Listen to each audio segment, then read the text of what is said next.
दोस्तों, गौतम बुद्ध के जीवन से जुड़ी हुई एक छोटी सी कहानी जो आपको बताएगी कि वास्तव में बुद्धिमान कौन है और कैसे बने। बुद्धिमान कैसे बने, यह एक रोचक और महत्वपूर्ण सवाल है जो हर किसी के मन में उठता है। यहाँ हम इस विषय पर गहराई से विचार करेंगे। बुद्धिमान बनने का मार्ग ज्ञान, अनुभव और समय के साथ मिलता है, और हम इस रोमांचक यात्रा में आपको उन सरल और प्रभावी तरीकों के बारे में बताएंगे जो आपको बुद्धिमान बनने में मदद कर सकते हैं। एक नगर में एक लड़का रहता था और उसका दिमाग तेज था, और उसकी खासियत यह थी कि वह किसी भी चीज को बड़ी जल्दी और आसानी से सीख लेता था। जहां अन्य लोगों को किसी काम को सीखने में महीने या वर्ष लगते थे, वहीं पर इस लड़के को उसी काम को सीखने में कुछ दिन ही लगते थे। उसकी ख्याति दूर दूर तक फैल गई थी और कहा जाने लगा था कि उस व्यक्ति के जितना बुद्धिमान कोई नहीं है। परंतु वह व्यक्ति तो जानता था कि वह भीतर से क्या है।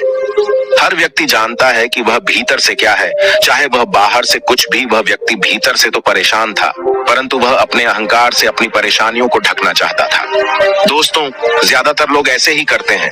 वह व्यक्ति अपनी प्रसिद्धि को और बढ़ाने के लिए तरह तरह के काम सीख रहा था। वह चित्रकारी करना जानता था, वह मूर्ति बना सकता था, और वह गीत गा सकता था, और वह दुनिया जहान का हर वह काम सीख चुका था जो उसने अब तक देखे हुए थे। इसलिए उसे अपनी बुद्धिमत्ता पर अहंकार था, क्योंकि कोई भी साधारण आदमी एक काम कर सकता है, या दो काम कर सकता है, या ज्यादा से ज्यादा 3 काम को कर सकता है। परंतु वह तो सैकड़ों काम को कर सकता था और बहुत अच्छे से कर सकता था। इसलिए उसे अपनी बुद्धिमत्ता पर अहंकार था। वह इस बात को अंदर ही अंदर मान चुका था कि उसके जितना बुद्धिमान इस दुनिया में कोई भी नहीं है। फिर एक दिन उसका सामना गौतम बुद्ध से होता है। उसे पहली बार एक ऐसा व्यक्ति दिखता है जिससे उसे ईर्ष्या होती है। अब तक उसने ऐसे लोग देखे हुए थे जो उससे ईर्ष्या करते थे, और जहां ईर्ष्या होती है वहां तुलना का होना निश्चित है। वह व्यक्ति अपनी तुलना गौतम बुद्ध के साथ करना शुरू कर देता है। वह देखता है कि बुद्ध के पास तो एक भिक्षा का कटोरा है, लेकिन उसके पास धन की कोई कमी नहीं है। बुद्ध के वस्त्र तो साधारण से थे, परंतु उसके वस्त्र बहुत कीमती हैं। बुद्ध तो जमीन पर नंगे पैर चलते हैं, परंतु वह नंगे पैर नहीं चलता। इसी तरह से वह आदमी सैकड़ों चीजों से अपनी तुलना गौतम बुद्ध के साथ करने लगता है, परंतु हर तुलना के बाद भी वह पाता है कि उसकी ईर्ष्या बुद्ध के प्रति 1% भी कम नहीं होती है। वह व्यक्ति मन ही मन सोचता है कि मैं इस बीच से अपनी तुलना क्यों कर रहा हूँ, जबकि मेरा जीवन 100 गुना बेहतर है।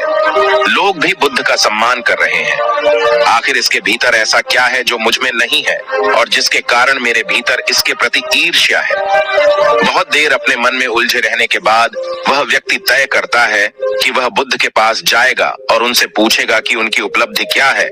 वह व्यक्ति अपने सेवकों के साथ बुद्ध के पास जाता है और उनसे कहता है कि मैं इस इलाके का सबसे बुद्धिमान व्यक्ति हूँ, और आप अपने आसपास जो भी देख रहे हैं मैं वह सब काम करना जानता हूँ। किसी भी कार्य को सीखने में मुझे बहुत ही कम समय लगता है। सभी लोग मेरा सम्मान करते हैं, परंतु इस सब के बाद भी मेरे भीतर आपके लिए ईर्ष्या है। मैं यह जानना चाहता हूँ कि आपकी उपलब्धि क्या है।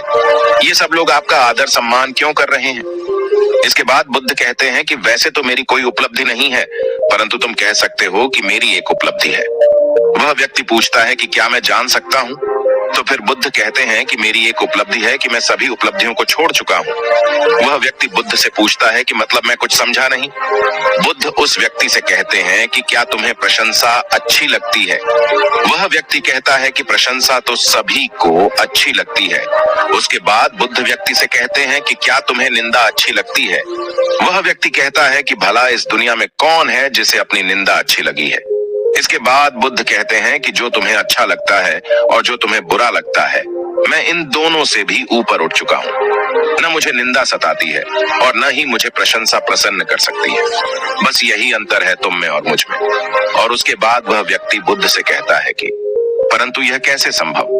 बुद्ध मुस्कुराते हैं और उस व्यक्ति से कहते हैं कि तुमने सैकड़ों काम सीखे, लेकिन एक सबसे जरूरी काम को तुम सीखना भूल गए।